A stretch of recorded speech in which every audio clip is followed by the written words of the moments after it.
Let's see. We first have Isabella. Hi, Jenna. How you doing? Isabella, yay!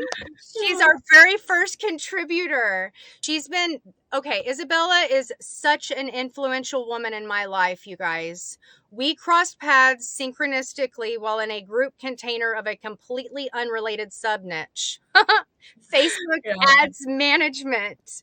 Do you remember that, Isabella? Oh, I do. And I just remember talking to you one on one and knowing, girl, you're in the wrong program. Like with peace and love. I knew it was going to serve you, but I knew it wasn't going to be your destination, if that were to make sense. Your intuition is so on point, Isabella, and I saw that whenever you were doing your weekly Mindset Mondays in that group container, which changed my life forever. Okay. Like she is on point, you guys. She is a mindset coach. She is a business mentor. But she's intersecting her energy with like other realms. Like her intuition is so on point. She has all of this business knowledge, but she brings her spirit-led gifts to hybridize that expertise in the most amazing way that will transform your life and your business. Okay. Like she got me my soul tingling from the very start. And we soon realized that our souls, they were on a parallel trajectory of spirit-led work together.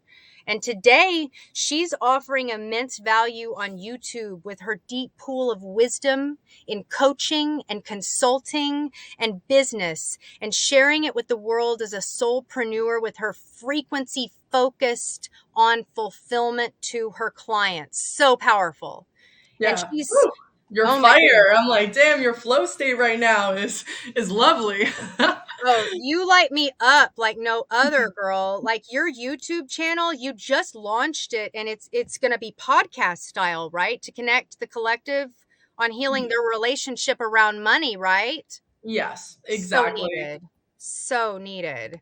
I'm going to give you the floor, and you have 5 minutes, Isabella. No pressure, but I want to start it off by thanking you. I'm so proud of you and you putting this together and the type of person you are and how we met. So it's always a luxury to be around Jenna's energy and it's always an honor. So definitely huge shout out to you. Happy birthday, Soul Queen. I guess to just start a little bit about me and just to share something. I come from a big Italian family of 6 people, and I have coached over 1,000 people in the online space. And one of the biggest themes and lessons that I see throughout life is people learning how to navigate their relationship with money and abundance. And there's a lot of narratives and beliefs that people have surrounding money, some absolutely amazing and some very just disempowering, right? And for example, some of the most popular beliefs that I see around money are some people just don't feel good enough or they don't feel knowledgeable enough in order to make some money, right? Or to make more money. There are other people who make fantastic money and sometimes they feel miserable or just genuinely feel lonely. And then there's people who work at, a job and they feel like they're wasting their time because they have responsibilities and they have bills to pay. Then you also have people who have big, amazing dreams. They're my dreamers and they just feel scared to take action or sometimes they don't know how. And when I look at all the different people I work with and when I look at my own journey, at some point in time, we all feel these different fears or mindsets and beliefs around money during different stages of our lives. And in my case, when I grew up, I knew I was different. I saw things most people didn't, whether it be in the spiritual realm or whether it be in the physical realm. And I saw right through other people's true intentions. And when I was 8 years old, my dad had a very successful business. And he used to throw these huge 50 plus people events every single week in our backyard. And it was like barbecue styled. And, we always had the high end meats, the steaks, the everything you can imagine, right? And I remember looking outside my backyard and really looking at all these people and feeling like they're only here because of my dad's money. And me being 8 years old, I tug at my dad before he goes outside. And I tell him, oh, I don't think these people are your friends, right? And of course, like any father talking to an 8-year-old, he looks at me and he says, I don't know what I'm talking about. And he tells me to go inside. So fast forward, my dad lost his business. And when that happened, the party stopped, and so did everyone coming over, right? Fast forward again, he made another business and he trusted the wrong people. And we eventually had to sell our home, that the home that I grew up in, to pay off a bank loan, which then we had to move out of the suburbs, from the greater Toronto area all the way up north. So about an hour and a half away from the city, to a country home to rent a home. And fast forward again, COVID hit, and our landlords wanted to kick out a family of six, my family, to sell their house at maximum value. And although we held up a good fight, as Italians do, with all the respect possible, may I add, we eventually had to all basically like break up and live in different houses. And truthfully, that is the most, like, that I can say emotionally was the hardest thing for me, truthfully. Being stripped away from your family and being stripped away from my siblings is a situation, truthfully, I wouldn't wish anyone to be in, right? Because it's something completely out of your control. And throughout my life, with a business owner as a father and my mother being a stay-at-home mom, there was a lot of uncertainty and security surrounding money, or just, just security in general. And being the eldest, I naturally had a toxic relationship with money that turned into workaholism. And my workaholism was because I wanted to kind of take control of that security back for myself. And now, when you're an amazing worker in general and you are also a workaholic, a lot of people can take advantage of that.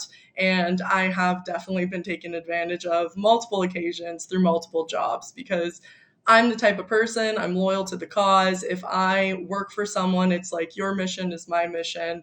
And with being a workaholic, workaholism is very much so a feeling of lack, right? It is an overcompensation of putting myself into work, because I didn't feel good enough. And if I were to fast forward, I was sick and tired of being underappreciated. So how am I doing on time? Sorry. You have about a minute. Okay, gotcha. So fast forward, I quit my job, I go into the online space, and it seemed like a no-brainer. I get to make large amounts of money, five figures, and I get to, help my family, right? But just like everything, it's a yin and yang, right? There's good with the bad, the yin with the yang. So with the growth of the online coaching industry, there's some amazing programs and there's not so many amazing programs.